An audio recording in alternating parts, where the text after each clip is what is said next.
ಎಲ್ರಿಗೂ ನಮಸ್ಕಾರ. ನಾನು ನಿಮ್ಮ DVG ವಾಯ್ಸ್ ಕರಿಯಪ್ಪ.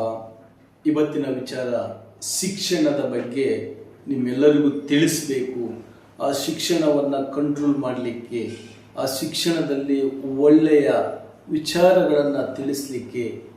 ಇವತ್ತು ಶಿಕ್ಷಣ ಎಷ್ಟು ಭ್ರಷ್ಟಾಚಾರ ಇದರಲ್ಲಿ ಸಿಲುಕಿಬಿಟ್ಟಿದೆ ಅಂತ ಹೇಳಿದರೆ, ಬಡವರು ಮಕ್ಕಳು ಡಾಕ್ಟ್ರು, ಇಂಜಿನಿಯರು ಆಗಲೇ ಬಡ್ದ ಸ್ವಾಮಿ ಅನ್ನೋ ಒಂದು ಮಟ್ಟಕ್ಕೆ ಹೋಗ್ಬಿಟ್ಟಿದೆ.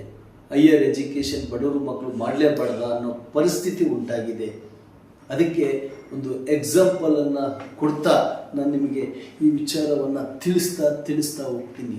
ನೀವೆಲ್ರಿಗೂ ಅದು ಸರಿ ಅನಿಸಿದರೆ ಈ ವಿಡಿಯೋವನ್ನು ಪ್ರತಿಯೊಬ್ಬರು ಶೇರ್ ಮಾಡಿ, ಕಾಮೆಂಟ್ ಮಾಡಿ, ಸಬ್ಸ್ಕ್ರೈಬ್ ಆಗಿ. ಈಗ ಇದು ಮೊನ್ನೆ ನಡೆದಿರ್ತಕ್ಕಂಥ ಒಂದು ರೀಸೆಂಟ್ ಸ್ಟೋರಿ, ರಿಯಲ್ ಸ್ಟೋರಿ.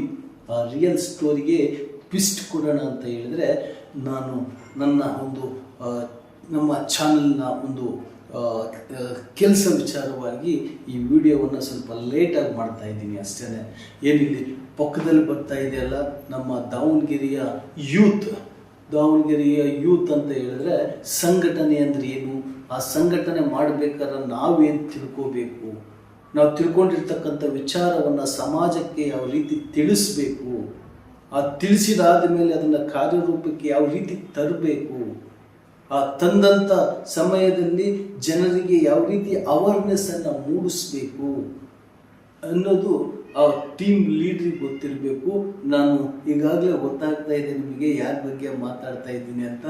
ದಾವಣಗೆರೆಯ ಕುಂದುವಾಡ ಗ್ರಾಮದ ಹಕ್ಕಿ ಮಂಜುನಾಥ DSS ಅಧ್ಯಕ್ಷರು ಹಾಗೂ ಪ್ರಧಾನ ಕಾರ್ಯದರ್ಶಿಗಳಾಗಿರ್ತಕ್ಕಂಥ ಕುಲಾಯ್ ಗಾಂಧಿನಗರ, ಹಾಗೂ ನಿಮ್ಮೆಲ್ಲರ ಅಚ್ಚುಮೆಚ್ಚಿನ ಸ್ಟೂಡೆಂಟ್ ಯೂನಿಯನ್ ಲೀಡರ್ ಆಗಿರ್ತಕ್ಕಂಥ ಯಶವಂತ್ ಅವರು, ಹಾಗೂ ಉಪಾಧ್ಯಕ್ಷರಾಗಿರ್ತಕ್ಕಂಥ ಮಂಡ್ಯ ಗಿರೀಶ್ ಅಂತ ಹೇಳ್ತಾರಲ್ಲ ಉಪಾಧ್ಯಕ್ಷರು.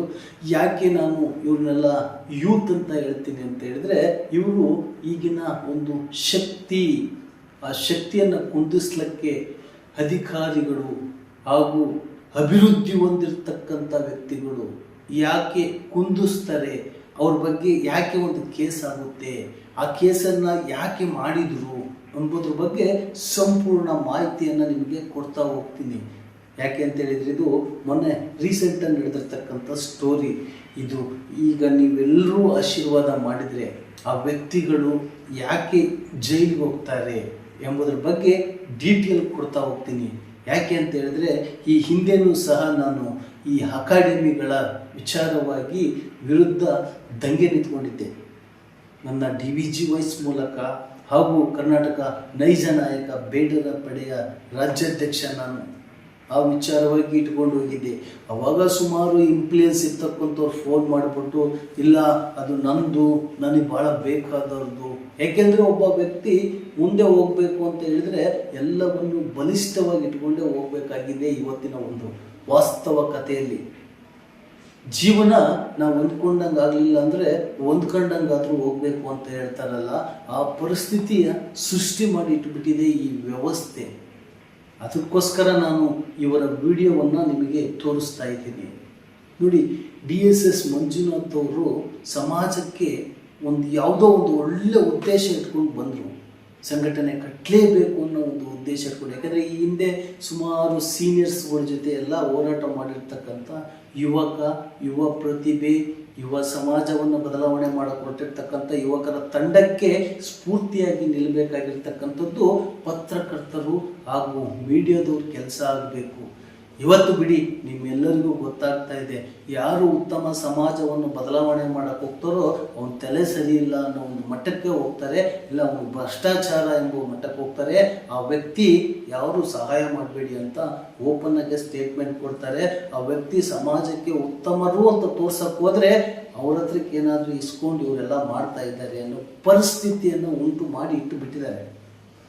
ಯಾಕೆ ಇದನ್ನು ಹೇಳ್ತಾ ಇದ್ದೀನಿ ಅಂತ ಹೇಳಿದರೆ, ನೋಡಿ, ಮೊನ್ನೆ ಇದೇ ಟೀಮ್ ಅಕಾಡೆಮಿ, ನಮ್ಮ ದಾವಣಗೆರೆ ನೂತನ ಕಾಲೇಜ್ ರೋಡಲ್ಲಿರ್ತಕ್ಕಂಥ ಟೀಮ್ ಅಕಾಡೆಮಿಯ ಸ್ಟೋರಿ ಇದು ನಾನು ಹೇಳ್ತಾ ಇರ್ತಕ್ಕಂಥದ್ದು. ಈ ವ್ಯಕ್ತಿಗಳು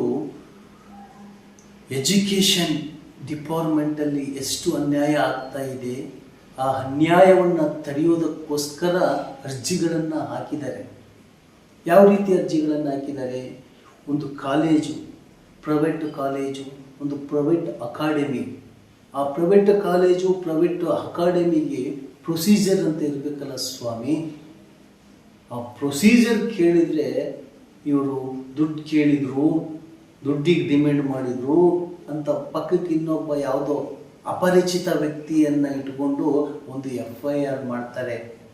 ಆ FIR ಮಾಡಿದ ಮೇಲೆ ಇಮ್ಮಿಡಿಯೇಟಾಗಿ ಹೋಗ್ಬಿಟ್ಟು ಅವರನ್ನು ಏನಿದೆ ಪ್ರೊಸೀಜರು, ಆ ಪ್ರೊಸೀಜರ್ ಪ್ರಕಾರ ತಗೊಂಡೋಗಿ ಜೈಲಿಗೆ ಹಾಕ್ತಾರೆ ಅಂತ ಹೇಳಿದರೆ, ನಾವು ನಮ್ಮ ಭಾರತ ದೇಶದಲ್ಲಿದ್ದೀವೋ, ಕರ್ನಾಟಕ ಬಿಟ್ಟಿದ್ದೀವೋ, ಕಂಟ್ರಿನೇ ಬಿಟ್ಟಿದ್ದೀವೋ ಎಂಬ ಅನುಮಾನಗಳು ಬರ್ತವೆ.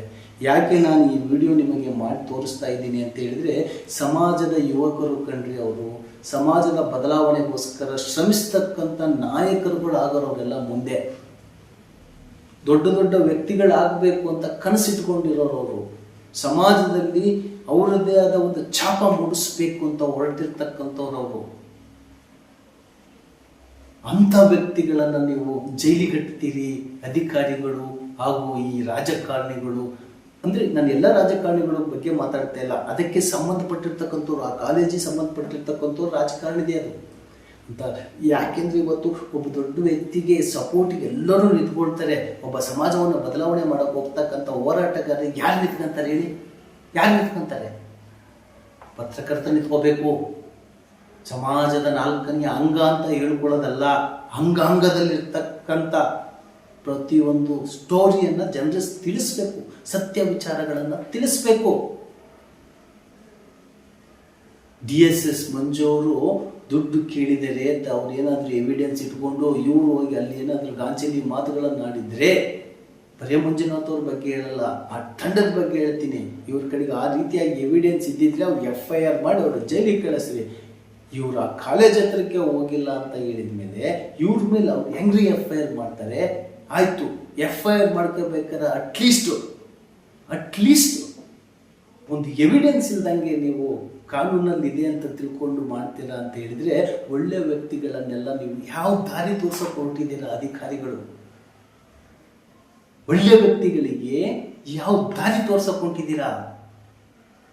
ಇವತ್ತು ಹೇಳುತ್ತೆ ನಮ್ಮ ಸರ್ಕಾರ ಅಥವಾ ನಮ್ಮ ಸಂವಿಧಾನ, ಒಬ್ಬ ರೌಡಿಯಾಗಿರಲಿ ಅವನು ಬದಲಾವಣೆ ಮಾಡಲಿಕ್ಕೆ ಚಾನ್ಸಸ್ ಸಿಕ್ಕರೆ ಬದಲಾವಣೆ ಮಾಡಿ ಅಂತ ಹೇಳುತ್ತೆ. ಇಲ್ಲಿ ಒಳ್ಳೆಯವ್ರನ್ನೇ ರೌಡಿಗಳನ್ನು ಮಾಡಕ್ಕೆ ಹೊರಟಿದ್ದೀರಾ ನೀವು ಅಧಿಕಾರಿಗಳು, ಕೆಲವು ಅಧಿಕಾರಿಗಳು. ಅಟ್ಲೀಸ್ಟ್ ಒಂದು FIR ಮಾಡ್ಕೋಬೇಕಾದ್ರೆ ಏನಾದರೂ ಒಂದು ಎವಿಡೆನ್ಸ್ ಇಲ್ದಂಗೆ ನೀವು FIR ಮಾಡಿಕೊಂಡು ಯಾವುದೋ ಇನ್ಫ್ಲೂಯೆನ್ಸ್ ಮೇಲೆ ಅವ್ರನ್ನ ಜೈಲಿಗೆ ಕಳಿಸ್ತೀರಾ ಅಂತ ಹೇಳಿದರೆ, ಅವರಿಗೂ ಹೆಂಡ್ರು, ಮಕ್ಕಳು, ತಂದೆ ತಾಯಿ, ಫ್ಯಾನ್ಸ್ ಫಾಲೋವಿಂಗು, ಒಂದು ಸಂಘಟನೆ ಕಟ್ಕೊಂಡಿದ್ದಾರೆ ಕಣ್ರಿ. ಆ ಸಂಘಟನೆಗೆ ಒಂದು ಕಪ್ಪು ಚುಕ್ಕಿ ಬೀಳುತ್ತೆ ಅನ್ನೋ ಒಂದು ಥಿಂಕ್ ಇಲ್ಲ ಅಂತ ಹೇಳಿದ್ರೆ, ನೀವು ಇನ್ನೇನು ಎಥಿಕ್ಸ್ ಇಟ್ಕೊಂಡು ನೀವು ಕಾಲೇಜ್ಗಳು ನಡೆಸ್ತೀರಾ? ಯಾವ ಎಥಿಕ್ಸ್ ಇಟ್ಕೊಂಡು ನೀವು ಕಾಲೇಜ್ಗಳು ನಡೆಸ್ತೀರಾ? ಆ ಕಾಲೇಜಲ್ಲಿ ಓದೋಂಥ ಮಕ್ಕಳಿಗೆಲ್ಲ ಇದನ್ನೇ ತಿಳಿಸ್ತೀರಾ ನೀವು? ಅವ್ರು ಕೇಳಿರ್ತಕ್ಕಂಥದ್ದು ನಿಮ್ಮನ್ನು ಏನಿದೆ ಆ ಕಾಲೇಜಿನ ಪ್ರೊಸೀಜರ್ ತಿಳ್ಕೋಬೇಕು ಅಂತ ಕೇಳಿರ್ಬೋದು. ಒಂದು ಕಾಲೇಜಲ್ಲಿ, ಒಂದು ಪ್ರೈವೇಟ್ ಕಾಲೇಜಲ್ಲಿ ಒಂದು ಮಗು ಕೂತ್ಕೋಬೇಕು ಅಂತ ಹೇಳಿದ್ರು ಆ ಟೇಬಲಿಂದ ಟೇಬಲ್ಗೆ ಎಷ್ಟು ಡಿಸ್ಟೆನ್ಸ್ ಇರಬೇಕು ಅಂತ ಇರುತ್ತೆ. ಇವತ್ತು ಎಮ್ಮೆ ಕಟ್ಟೋ ದಡ್ಡಿಗಳಂಥ ಕಾಲೇಜ್ಗಳು ಇದಾವ್ರಿ. ಎಮ್ಮೆ ಕಟ್ತೀವಿ ನಾವು ಹಳ್ಳಿ ಸೈಡಲ್ಲಿ, ಹೇಳ್ತೀನಿ ನನ್ನ ಭಾಷೆಯಲ್ಲಿ. ದನ ಕೊಟ್ಟೋ ಕೊಟ್ಟಿಗೆಗಳಲ್ಲಿ ಕಾಲೇಜುಗಳನ್ನು ಸ್ಟಾರ್ಟ್ ಮಾಡ್ಕೊಂಡಿದ್ದಾರೆ. ದನ ಕಟ್ಟೋ ಕೊಠಡಿ, ದುಡ್ಡು ಮಾಡಬೇಕು ಅಂತ ಹೇಳ್ಬಿಟ್ರೆ ಈ ರೀತಿಯಾಗಿ ದುಡ್ಡು ಮಾಡ್ತೀರಾ ನೀವು ಶಿಕ್ಷಣದಲ್ಲಿ?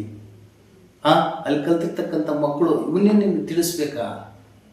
ಕುಡಿ, ಉತ್ತಮ ಶಿಕ್ಷಣ ಕೊಡ್ತಾ ಇದ್ದಾವೆ. ಈಗ ಅಟ್ ಪ್ರೆಸೆಂಟ್ ಸಿದ್ಧಗಂಗಾ ಆಗಿರ್ಬೋದು, ನಮ್ಮ ತುಮಕೂರು ನಡೆದಾಡೋ ದೇವರು ಸ್ವಾಮಿಗಳಾಗಿರ್ಬೋದು, ಶಿವಕುಮಾರ್ ಸ್ವಾಮಿಗಳಾಗಿರ್ಬೋದು, ಈಗ ನಮ್ಮ ತರಳುಗಳು ಸ್ವಾಮಿಗಳಾಗಿರ್ಬೋದು, ಈಗ ಉತ್ತಮವಾಗಿ ಬಹಳ ಅದ್ಭುತವಾಗಿ ಮಾಡ್ತಾ ಇರ್ತಕ್ಕಂಥ ಕಾಗಿನೆಲೆ ಸ್ವಾಮಿಗಳಾಗಿರ್ಬೋದು, ನಮ್ಮ ಸಿದ್ದೇಶ್ವರ ಸ್ವಾಮಿಗಳಾಗಿರ್ಬೋದು, ಈಗ ನಡೆದಾಡೋ ದೇವರು ಇಡೀ ಪ್ರಪಂಚದಲ್ಲಿ ಯಾರೂ ಮಾಡೋಕ್ಕಾಗದಿರ್ತಕ್ಕಂಥ ಕೆಲಸ ಮಾಡ್ತಾ ಇರ್ತಕ್ಕಂಥ ಗವಾಯಿಗಳಿಗಿಂತಲೂ ಜಾಸ್ತಿ ಕೆಲಸ ಮಾಡ್ತಾ ಇರ್ತಕ್ಕಂಥ ನಮ್ಮ ಗವಿಮಠದ ಸ್ವಾಮಿಗಳಾಗಿರ್ಬೋದು, ಇವನ್ನೆಲ್ಲ ಇನ್ಸ್ಪಿರೇಷನ್ ಆಗಿ ತಗೊಳ್ಳಿ. ಅವಾಗ ನೀವೇನೇ ಮಾಡಿ ಬಿಸ್ನೆಸ್ಗೋಸ್ಕರ ಶಿಕ್ಷಣ ತೆಗೆದಿದ್ದೀರಾ ಅಂತ ಹೇಳಿದರೆ ಅದು ಬಿಸ್ನೆಸ್ಸೇ ಆಗುತ್ತೆ ಹೊರತು ಮಕ್ಕಳನ್ನು ಬದಲಾವಣೆ ಮಾಡುವ ಶಾಲಾ ಪಾಠ ಆಗೋದಿಲ್ಲ, ಪಾಠ ಶಾಲೆನೂ ಆಗೋದಿಲ್ಲ. ಉತ್ತಮ ಸಮಾಜ ಕಟ್ಟುವಂಥ ವ್ಯಕ್ತಿಗಳನ್ನು ಜೈಲಿಗಟ್ಟಿದ್ದೀರಲ್ಲ ನೀವು, ಆ ದೇವರಾದ್ರೂ ಮೆಚ್ತಾನೇನ್ರಿ ನಿಮ್ಮನ್ನು? ಆಯಿತು, ಈಗ ಇಲ್ಲಿವರೆಗೂ ನಾನು ಶಿಕ್ಷಣದ ಬಗ್ಗೆ ತಿಳಿಸಿದ್ದೀನಿ. ಈಗ ನೆಕ್ಸ್ಟು ಅದೇ ಟೀಮು, ಅದೇ ತಂಡದ ವತಿಯಿಂದ ನಾನು ಅವರಿಗೆ ಓಪನ್ ಚಾಲೆಂಜ್ ಮಾಡ್ತಾ ಇದ್ದೀನಿ. ಏನು ಭ್ರಷ್ಟರ ಕೂಟ ಅಂತ ಹೇಳಿದ್ರೆ ತಪ್ಪಾಗಂಗಿಲ್ಲ ಸ್ವಾಮಿ. ಸರ್ಕಾರಿ ಶಾಲೆಗಳು ಮುಚ್ಕೊಂಡು ಹೋಗುವಂಥ ಪರಿಸ್ಥಿತಿಗಳು ಬಂದಿದ್ದಾವೆ. ಅಲ್ಲಿ ಹೋಗಿ ಧ್ವನಿ ಎತ್ತಿದ್ರು ಸಮೇತನೂ ಜಿಲ್ಲೆಯಲ್ಲಿ ಅದಕ್ಕೆ ಸಂಬಂಧಪಟ್ಟಿರ್ತಕ್ಕಂಥ ಅಧಿಕಾರಿಗಳು ಕೆಲಸ ಮಾಡ್ತಾ ಇಲ್ಲ ಅಂತ ಹೇಳಿದ್ರೆ, ಇದೇ ಹೋರಾಟಗಾರರು ಪ್ರಶ್ನೆ ಮಾಡಿದ್ರು ಅವ್ರನ್ನ ಸುಮ್ಮನಿರುವಂಥ ಕೆಲಸವನ್ನು ಅಧಿಕಾರಿಗಳು ಮಾಡ್ತಾ ಇದ್ದಾರೆ. ಇಲ್ಲಿ ಅಧಿಕಾರಿಗಳ ತಪ್ಪ ಅಥವಾ ಸರ್ಕಾರಿ ಶಾಲೆಗಳ ಇಂಪ್ರೂವ್ಮೆಂಟ್ ಆದರೆ ಪ್ರೈವೇಟ್ ಶಾಲೆಗಳಿಗೆ ಬೆಲೆ ಸಿಗೋದಿಲ್ಲ, ಅಲ್ಲಿ ಯಾರು ಹುಡುಕೊಂಡು ಬರಲ್ಲ ಅನ್ನೋ ಥಿಂಕ್ಸಾ? ನಾನು ಹೇಳೋದು, ಸರ್ಕಾರದಿಂದ ಏನು ಸ್ಪೆಷಾಲಿಟಿಗಳು ಬರ್ತವೆ, ಸರ್ಕಾರಿ ಶಾಲೆಯಲ್ಲಿ ಸರ್ಕಾರದಿಂದ ಏನು ಬರುತ್ತೆ ಅದು ಮಾಡಲಿ. ಆದರೆ ಉತ್ತಮವಾಗಿ ಸಮಾಜ ಸೇವೆ ಮಾಡೋರನ್ನೆಲ್ಲ ನೀವು ಹೋಗ್ಬಿಟ್ಟು ಜೈಲಿಗೆ ಹಾಕಿದರೆ ಇನ್ನು ಯಾರು ಬರ್ತಾರೆ ಇಂಥ ಸಮಾಜವನ್ನು ಬದಲಾವಣೆ ಮಾಡಲಿಕ್ಕೆ ಅನ್ನೋ ಒಂದು ಉದ್ದೇಶವನ್ನು, ಒಂದು ಸ್ಪಷ್ಟ ನಿಲುವನ್ನು ತಿಳಿಸ್ಲಿಕ್ಕೋಸ್ಕರ ನಾನು ಈ ವಿಡಿಯೋವನ್ನು ಮಾಡಿದ್ದೀನಿ. ಯಾರಿಗೆ ಈ ವಿಡಿಯೋ ಅಥವಾ ಇದರ ವಿಚಾರ ಸಂಕ್ಷಿಪ್ತವಾಗಿ ನಾನು ನಿಮಗೆ ತಿಳಿಸಿದ್ದೀನಿ. ಸರ್ಕಾರಿ ಶಾಲೆಗಳಿಗಿರ್ತಕ್ಕಂಥ ಬೆಲೆಯನ್ನು ಈ ಪ್ರೈವೇಟ್ ಶಾಲೆಗಳಿಗೆ ಏನು ಮಾಡ್ತಾ ಇದ್ದೀರಲ್ಲ ಅದೇ ಸ್ಪೆಷಾಲಿಟಿಯನ್ನು ಈ ಸರ್ಕಾರಿ ಶಾಲೆಯಲ್ಲಿ, ಏಕೆಂದರೆ ಸರ್ಕಾರಿ ಶಾಲೆ ಬರೋರೆಲ್ಲ ಬಡವರು ಮಕ್ಕಳಲ್ಲ ಸ್ವಾಮಿ.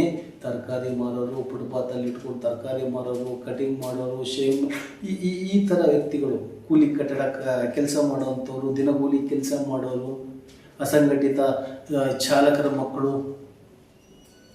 ಬಿಲ್ಡಿಂಗ್ ಕಾಯೋ ಕೆಲಸಗಾರ ಮಕ್ಕಳು, ಬಿಲ್ಡಿಂಗ್ ಕಾಯೋ ಅಂತ ವಾಚ್ಮ್ಯಾನ್ಗಳ ಮಕ್ಕಳು,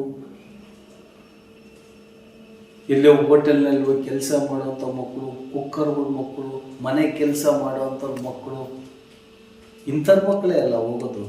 ಇನ್ನೇನು ಡಾಕ್ಟ್ರು ಮಕ್ಕಳು, ಇಂಜಿನಿಯರ್ ಮಕ್ಕಳು, ಸರ್ಕಾರಿ ಅಧಿಕಾರಿಗಳ ಮಕ್ಕಳು, ರಾಜಕಾರಣಿಗಳ ಮಕ್ಕಳು ಹೋಗ್ತಾರ ಸರ್ಕಾರಿ ಶಾಲೆಗೆ? ಇಷ್ಟು ಬುದ್ಧಿವಂತಿಕೆಯಿಂದ ನೀವು ನಡೆಸ್ಕೊಂಡು ಹೋಗ್ತಾ ಇದ್ದೀರಾ ಈ ಶಿಕ್ಷಣ ಸಂಸ್ಥೆಯನ್ನು ಅಂತ ಹೇಳಿದರೆ, ಮತ್ತೆ ಈಗ ಇದರಲ್ಲಿ ಇದು ಬೇರೆ ಕೇಡು. ಸರ್ಕಾರಿ ಶಾಲೆಗಳನ್ನು 6 ಕಿಲೋಮೀಟರ್ ಒಳಗಡೆ ಇರ್ತಕ್ಕಂಥ ಸಣ್ಣ ಸಣ್ಣ ಸರ್ಕಾರಿ ಶಾಲೆಗಳನ್ನೆಲ್ಲ ಮುಗಿಸಿ ಈಗ KPS ಅಂತಂದು ಮಾಡಿಕೊಂಡು ಏನು ಮಾಡೋಕ್ಕೆ ಹೊರಟಿದ್ದೀರೋ ನೀವು ಸರ್ಕಾರದವ್ರು, ನನಗಂತೂ ಗೊತ್ತಿಲ್ಲ. ಜನರು ಬುದ್ಧಿವಂತರಾಗಿದ್ದಾರೆ ಸ್ವಾಮಿ. ಸರ್ಕಾರಿ ಶಾಲೆಗಳನ್ನು ಮುಚ್ಚಬೇಡಿ, ಇಂಥ ವ್ಯಕ್ತಿಗಳನ್ನು ಜೈಲಿಗೆ ಕಳಿಸ್ಬೇಡಿ. ಅವ್ರು ಕೇಳುವಂಥ ಪ್ರಶ್ನೆಗೆ ಉತ್ತರ ಇದ್ದರೆ ಕೊಡ್ರಿ, ಇಲ್ಲ ನಾವು ಭ್ರಷ್ಟಾಚಾರ ಮಾಡ್ತೀವಿ, ನಾವು ಭ್ರಷ್ಟಾಚಾರ ಮಾಡ್ಕೊಂತಲೇ ಇರ್ತೀವಿ ಅಂತ ಹೇಳಿದರೆ ನಿಮ್ಮ ಕರ್ಮಕ್ಕೆ ನೀವು ಹೋಗ್ತೀರಿ ಅಂತ ಹೇಳ್ತಾ ಈ ವಿಡಿಯೋವನ್ನು ಇಲ್ಲಿ ಮುಗಿಸ್ತೀನಿ. ಮತ್ತೆ ಈ ರೀತಿಯಾದ ಇನ್ನೊಂದು ಸ್ಟೋರಿಯೊಂದಿಗೆ ನಿಮ್ಮ ಮುಂದೆ ಬರ್ತೀನಿ. ಈ ಸ್ಟೋರಿ ಅಥವಾ ಈ ರಿಯಲ್ ಕತೆ ನಿಮ್ಮೆಲ್ಲರಿಗೂ ಇಷ್ಟ ಆಗಿದ್ದರೆ ಪ್ರತಿಯೊಬ್ಬರು ಸಹ ನಮ್ಮ ಚಾನಲನ್ನು ಸಬ್ಸ್ಕ್ರೈಬ್ ಮಾಡಿ, ಲೈಕ್ ಮಾಡಿ, ಶೇರ್ ಮಾಡಿ. ಏಕೆಂದರೆ ಇದು ನಿಮ್ಮದೇ ಧ್ವನಿ, ನಿಮ್ಮದೇ ಶಕ್ತಿ. ನಮಸ್ಕಾರ.